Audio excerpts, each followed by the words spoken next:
ಆರೋಗ್ಯ ಅನ್ನೋದು ಒಂದು ಕೆಡಿಸ್ಕೊಟ್ರೆ ಮತ್ತೆ ಸಂಪಾದನೆ ಮಾಡೋದು ಬಹಳ ಕಷ್ಟ. ಇದು ನಾವೆಲ್ಲರೂ ಅರ್ಥ ಮಾಡ್ಕೋಬೇಕಾಗಿರುವಂಥ ಮೊದಲನೇದು. ಯಾವುದೇ ಒಂದು ಮನೆ, ಆ ಮನೆಯಲ್ಲಿ ಇರುವಂಥದ್ದು ನೆಮ್ಮದಿಯಾಗಿರಬೇಕು ಅಂತಂದ್ರೆ, ಆ ಮನೆಯಲ್ಲಿ ಸಂತೋಷ ಕಾಣಬೇಕು ಅಂದ್ರೆ, ಆ ಮನೆ ಒಳಗೆ ಇರುವಂಥ ಜನರು ಆರೋಗ್ಯವಾಗಿದ್ರೆ ಮಾತ್ರ ಮನೆ ನೆಮ್ಮದಿಯಾಗಿರುತ್ತೆ.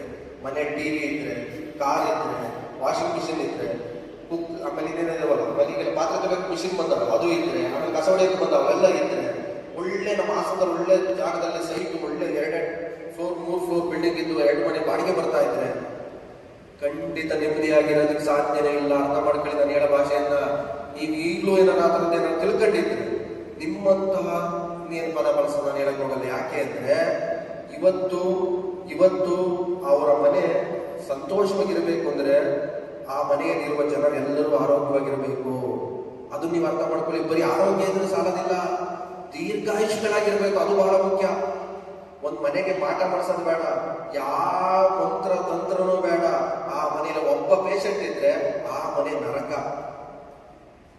ಸರಿಯಾಗಿ ಅರ್ಥ ಮಾಡ್ಕೊಳ್ಳಿ, ಸರಿಯಾಗಿ ತಿಳ್ಕೊಳ್ಳಿ. ಇವತ್ತು ನೀವು ಎಚ್ಚೆತ್ಕೊಳ್ಳಿಲ್ಲ ಅಂದ್ರೆ, ಇವತ್ತು ನೀವೇನಾದ್ರು ತಾಯಿಯಂದ್ರೆ ಜಾಗೃತಿ ಆಗಲಿಲ್ಲ ಅಂದ್ರೆ, ಯಾಕೆಂದ್ರೆ ಮನೆ ನಿಮ್ ಕೈಲಿರೋದು, ಅಡಿಗೆ ಮನೆ ನಿಮ್ಮ ಜವಾಬ್ದಾರಿ. ನೀವೇನಾದ್ರೂ ಇವತ್ತಿಗೂ ಏನಾದ್ರು ಒಡವೆ, ವಸ್ತ್ರ, ಅದು ಇದು ಅಂತಕ್ಕೆ ಏನಾದ್ರು ಬಹಳ ಮಹತ್ವ ಕೊಟ್ಟಿದ್ರೆ ಖಂಡಿತ ಇಲ್ಲ. ಇವತ್ತಿನ ದಿನದಲ್ಲಿ ಬಹಳ ಬೆಲೆ ಇರೋದು ಒಳ್ಳೆ ಆರೋಗ್ಯವನ್ನ ಚೆನ್ನಾಗಿಟ್ಕೊಂಡ್ರು ಮಾತ್ರ. ಯಾಕೆ ಅಂದ್ರೆ ಮೊನ್ನೆ ಘಟನೆ ನಡೀತಲ್ಲ, ನೋಡಿದ್ರಲ್ವಾ? ದಿಲೀಪ್ ರಾಜೇಂದ್ರ ಅವನೇನೋ ಸತ್ತ, ಅದು ವಿಶೇಷ ಅನಿಸ್ಲಿಲ್ಲ. ಆ ತಾಯಿ ಆಗ್ತಾ ಇದ್ದಲ್ಲ ಕಣ್ಣೀರು, ಆ ತಾಯಿ ಅಳ್ತಾ ಇದ್ದ ನೋಡಿದ್ರೆ ಅವನ ಮಹತ್ವ ಎಷ್ಟಿದೆ ಅನ್ನೋದು ಆ ತಾಯಿಗೆ ಮಾತ್ರ ಗೊತ್ತು. ನಮಗೆ ಯಾರಿಗೂ ಗೊತ್ತಿಲ್ಲ. ಮೋದ ಬಿಡಿ, ನಮ್ಗೆ ಯಾರು ಸಿನಿಮಾ ನಟ ಅಂತೆ, ನಮಗೆ ಏನಾಗ್ಬೇಕು, ನನ್ನ ಮಲ್ಲ ಆಗಿಲ್ಲಲ್ಲ. ಸಮಯ ಇದ್ರೂ ಬಹಳ ಚೆನ್ನಾಗಿರ್ಬೋದಾಗಿತ್ತು. ನಾನು ಹೇಳೋದಲ್ಲ, ಇನ್ನೊಂದು 2 ನಿಮಿಷದಲ್ಲಿ ಮಾತು ಮುಗಿಸಿ ಕೊನೆಗೊಂದು ಆಶಯವನ್ನು ಹೇಳಿ, ನಾನಲ್ಲ, ನಿಮ್ಮ ಮನೆಯಲ್ಲೇ ನಿಮ್ಮ ಮಕ್ಕಳೇ ಅಥವಾ ನಿಮ್ಮ ಮನೆಯವರು ಅಥವಾ ಇತರೆ ನಿಮ್ಮ ಗಂಡ ಹೆಂಡತಿ ಅಂತ ಅಂತಿರಲ್ಲ, ಯಾರು ಆರೋಗ್ಯ ಕೆಟ್ಟರೆ ಅವರೇ ನಿಮಗೆ ಬೆಲೆ ಕೊಡಲ್ಲ, ಅವರೇ ನಿಮಗೆ ಗೌರವ ಕೊಡಲ್ಲ, ಅವರೇ ನಿಮಗೆ ತಿರಸ್ಕಾರ ಮಾಡ್ತಾರೆ. ಇನ್ನೂ ತಿಳ್ಕೊಳ್ಳಿ. ಕೊನೆಗೊಂದು ಮಾತು ಹೇಳ್ತೀನಿ, ನಿಮ್ಗೆ ನೆನಪಲ್ಲಿ ಉಳಿಬೇಕು, ಯಾವತ್ತೂ ನೆನ್ಪಿಟ್ಕೊಳ್ಳಿ. ನೀವು ಕೋಟಿ ಬೆಲೆ ಅಂದ್ರೆ ಹಣ ಖರ್ಚು ಮಾಡಿ ನೀವು ಮನೆ ಕಟ್ಟಿದ್ರೆ, ಅಕಸ್ಮಾತ್ ನೀವೇನಾದ್ರು ಸತ್ತರೆ ನಿಮ್ಮ ಹೆಣವನ್ನ ಮನೆ ಒಳಗೆ ತಗೊಂಡು ಹೋಗೋದೇ ಇಲ್ಲ. ಏನಂತಾರೆ ಗೊತ್ತಾ? ಅದನ್ನ ಹೆಣ ಅಂತಾರೆ. ಯಾರು? ನಾವೆಲ್ಲ ಹೇಳೋದು ನಿಮ್ಮ ಮನೆಯವರೇ, ನಿಮ್ಮ ಮನೆ ಹೆಂಡತಿ ಅಥವಾ ಗಂಡ ಯಾರ ಇದ್ರು ಮಕ್ಕಳಿದ್ರು ಹೊರಗೆ ಮಲಗಿಸ್ಕೊಂತಾರೆ. 2ನೇದು ಏನಂತಾರೆ ಗೊತ್ತಾ? ಮಲಗ್ಸಕ್ಕೆ ಏನಾದ್ರು ಜಾಗ ಏನಾದ್ರು ಒಂದು ದಿವಾನ್ ಕೊಡ್ರಿದ್ರೆ ಎಲ್ಲೋ ಮೂಲೆಯಲ್ಲಿ ದಿವಾನ್ ತಂದು ಇಡ್ತಾರೆ. ಇನ್ನು ಮಲಗ್ಸಕ್ಕೆ ಒಂದು ಹಾಸಿಗೆ ಕೊಡಿ ಅಂದ್ರೆ ಎಲ್ಲೋ ಕಟ್ಟಿಟ್ಟಿದ್ದು ಹಾಸಿಗೆ ಕೊಡ್ತಾರೆ.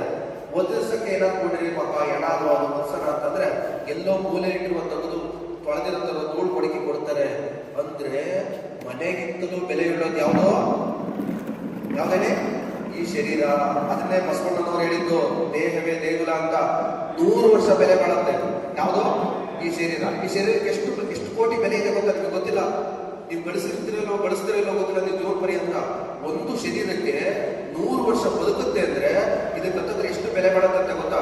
300 ರಿಂದ 400 ಕೋಟಿ ಬೆಲೆ ಬಾಳುತ್ತಂತೆ. ಯಾವುದು? ಈ ಶರೀರ. ಇದ್ರ ಬಗ್ಗೆ ನಿಮ್ಗೆ ಮಹತ್ವ ಅರ್ಥ ಮಾಡ್ಕೊಳ್ಳಿ. ಒಂದ್ಸರಿ ಏನಾರ ಹಾರ್ಟಿನ ವ್ಯತ್ಯಾಸ ಆಯ್ತು ಅಂದ್ರೆ ಮತ್ ಸರಿ ಮಾಡೋದು ಕಷ್ಟ. ಒಂದ್ಸರಿ ಲಿವರ್ ಕೆಟ್ಟರೆ ಮತ್ ಸರಿ ಮಾಡೋದು ಕಷ್ಟ. ದೇವರು ಉಚಿತವಾಗಿ ಕೊಟ್ಟಿದ್ದಾನೆ, ಹಾಳು ಮಾಡ್ಕೋಬೇಡಿ. ದಯಮಾಡಿ ನಿಮಗೆ ವಿನಂತಿ ಮಾಡ್ಕೊಳ್ತಾ ಇದ್ದೀನಿ, ಕೇಳಿಸ್ಕೊಳ್ಳಿ, ಅಳವಡಿಸ್ಕೊಳ್ಳಿ, ಬದಲಾವಣೆ ಮಾಡ್ಕೊಳ್ಳಿ. ಇವತ್ತು ಮುಂದೆ ಬೆಲೆ ಇರೋದು ಆರೋಗ್ಯ ಮತ್ತು ಯಾರು ದುಡಿತರೋ ಜಮೀನು 2 ಇರೋರಿಗೆ ಮಾತ್ರ ಮುಂದೆ ಬೆಲೆ. ಇನ್ನು 5 ವರ್ಷ ಕಾಯಿಲೆ, ಇನ್ನು 5 ವರ್ಷ ಕಾಯಿಲೆ. ಅಂತ ಬೆಲೆ ಉಳ್ಳಂತ ಶರೀರವನ್ನ, ಅಂತ ಬೆಲೆ ಉಳ್ಳಂತ ಆರೋಗ್ಯವನ್ನ ಹಾಳು ಮಾಡ್ಕೊಂಡಲ್ಲೇ ಯಾವ ರೀತಿ ಇದ್ರೆ ಚೆನ್ನಾಗಿರ್ತೀರ ಅದನ್ನ ಚೆನ್ನಾಗಿ ಇಟ್ಕೊಳ್ಳಿ ಅಂತ ಮತ್ತೊಮ್ಮೆ ತಮಗೆ ವಿನಂತಿ ಮಾಡ್ಕೊಂತ ಮನೆಗೊಂದು ಆಸೆ ಇಲ್ಲ.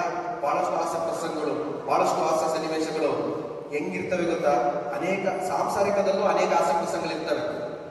ಹೆಂಡತಿ ಗಂಡನನ್ನ ಕೇಳಿದ್ದಾರೆ, ರೀ ಏನೇ ಅಲ್ಲ, ಅದಕ್ಕೆ ಏನು ಬೇಕು ಆರೋಗ್ಯದ ವಿಚಾರಗಳನ್ನ ತಿಳ್ಕೊಳ್ಳಿಕ್ಕೆ ನಮ್ಮ ಜೊತೆ ಕಾಂಟ್ಯಾಕ್ಟ್ ಅಲ್ಲಿರಿ, ನಮ್ಮ ಜೊತೆಗೆ ಸಂಪರ್ಕದಲ್ಲಿರಿ. ನಿಮ್ಮ ಜೊತೆ ಇನ್ನೂ ಒಳ್ಳೊಳ್ಳೆ ವಿಚಾರಗಳನ್ನ ಹಂಚ್ಕೊಂಡು ಚೆನ್ನಾಗಿರೋಣ.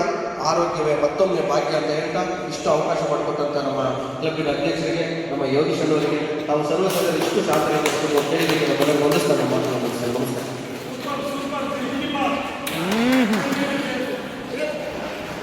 ಇದುವರೆಗೆ ಮಾತನಾಡಿದಂಥ ನಮ್ಮ ಕ್ಲಬ್ ಒಂದು ಮಾಯೆ ಎಂಬರು ಒಂದು ಮಾಯೆ ಎಂಬರು, ಮಣ್ಣು ಮಾಯೆ ಎಂಬರು ಮಣ್ಣು ಮಾಯೆ ಎಂಬರು, ಮನದ ಮುಂದಣ ಆಸೆ ಮಾಯೆ ಕಾಣ ಕಪಿಲ ಸಿದ್ಧ ಮಲ್ಲಿಕಾರ್ಜುನ ಅಂತಿದೆ. ಇಲ್ಲಿ ಇವತ್ತು ಇಡೀ ವಿಶ್ವ ಏನಾದರೂ ಅಥವಾ ತಾಯಂದಿರು ಹೆಣ್ಣು ಮಕ್ಕಳು ಏನಾದ್ರು ಪೂಜೆ ಮಾಡಬೇಕು ಅಂತ ಏನಾದ್ರು ಇದ್ರೆ ಅದು ವಿಶ್ವಗುರು ಬಸವಣ್ಣನವರು. ಯಾಕೆಂದ್ರೆ ಇಡೀ ವಿಶ್ವದಲ್ಲಿ ಹೆಣ್ಣಿಗೆ ಸಮಾನ ಸ್ಥಾನವನ್ನು ಕೊಟ್ಟಂತ ಮೊದಲ ಗುರು ಅಂತ ಏನಾಡಿದ್ರು. ಯಾವುದೇ ಧರ್ಮವನ್ನು ತಗೊಳ್ಳಿ ನೀವು, ಈ ಪ್ರಪಂಚದಲ್ಲಿರುವಂಥ ಯಾವುದೇ ಧರ್ಮಗಳನ್ನು ತಗೊಂಡ್ರು, ಯಾವುದೇ ಜಾತಿಯನ್ನು ತಗೊಂಡ್ರು, ಹೆಣ್ಣಿಗೆ ಸಮಾನ ಅವಕಾಶವನ್ನು ಕೊಟ್ಟದ್ದು ಏನಾದ್ರು ಇದ್ರೆ ಅದು ಇವತ್ತಲ್ಲ. ಇವತ್ತು ಬಿಡಿ ಕಾನೂನು ಬಂದಿದೆ, ಸಂವಿಧಾನ ಬಂದಿದೆ, ಬರೆದಿದ್ದಾರೆ. ಆದರೆ ಅವತ್ತಿನ ಕಾಲದಲ್ಲಿ ಹೆಣ್ಣಿಗೆ ಏನೂ ಇಲ್ಲ, ಹೆಣ್ಣು ಅಂದ್ರೆ ಶೂದ್ರಳು ಅಂತ ತಿಳ್ಕೊಂಡಂತ ಈ ದೇಶದಲ್ಲಿ, ಇಡೀ ಪ್ರಪಂಚದಲ್ಲಿ ಇನ್ನೂ ಇದೆ ಬಿಡಿ, ಆದರೆ ನಮ್ಮಲ್ಲಿ ಎಷ್ಟು ಸ್ವಾತಂತ್ರ್ಯ ಸಿಕ್ಕಿರೋದು, ಅದು ಇಡೀ ವಿಶ್ವದಲ್ಲಿ ಈ ತರ ಸ್ವಾತಂತ್ರ್ಯ ಯಾವ ದೇಶದಲ್ಲೂ ಹೆಣ್ಣಿಗೆ ಸ್ವಾತಂತ್ರ್ಯ ಇಲ್ಲ. ಅದು ನಿಮಗೆ ಗೊತ್ತಿರಬೇಕಾದಂತ ಮೊದಲು. ಆದರೂ ಅಂತ ಕಾಲದಲ್ಲಿ 900 ವರ್ಷಗಳ ಹಿಂದೆ ಹೆಣ್ಣಲ್ಲ, ಹೆಣ್ಣು ಸಾಕ್ಷಾತ್ ಕಪಿಲ ಸಿದ್ಧ ಮಲ್ಲಿಕಾರ್ಜುನ ಅಂತ ಹೇಳಿದಂತಹ ಒಂದು ಮೊದಲ ಕವಿಯಂತ್ರಿ ಅಕ್ಕ ಮಹಾದೇವಿ. ಇವಾಗಲೂ ಬಹಳ ಹೆಮ್ಮೆ ಕೊಡ್ಬೇಕು, ನೀವು ಎಲ್ಲರೂ ಅಕ್ಕ ಮಹಾದೇವಿಯನ್ನ ರೋಲ್ ಮಾಡಲ್ ಆಗಿ ಇಟ್ಕೋಬೇಕು. ಯಾವ ಶಿಲ್ಪ ಶೆಟ್ಟಿ ಅಲ್ಲ, ಯಾವ ದೀಪಿಕಾ ಪಡುಕೋಣೆ ಅಲ್ಲ, ಯಾವ ಸಿನಿಮಾ ನಟಿ ಅಲ್ಲ. ನಿಮ್ಗೆಲ್ಲರಿಗೂ ಹೆಣ್ಣು ಅಂತ ಅಂದ್ಕೊಂಡ್ರೆ ಅಕ್ಕ ಮಹಾದೇವಿಯನ್ನ ನೀವು ಮೊದಲು ಪೂಜೆ ಮಾಡ್ಬೇಕು ನೀವು. ಯಾಕೆಂದ್ರೆ ವರ ಬಂತು, ಅಂತಹ ಒಬ್ಬ ರಾಜನೇ ಮದುವೆ ಆಗಿ ಬಂದಿರೋ ಅದನ್ನು ತಿರಸ್ಕರಿಸಿ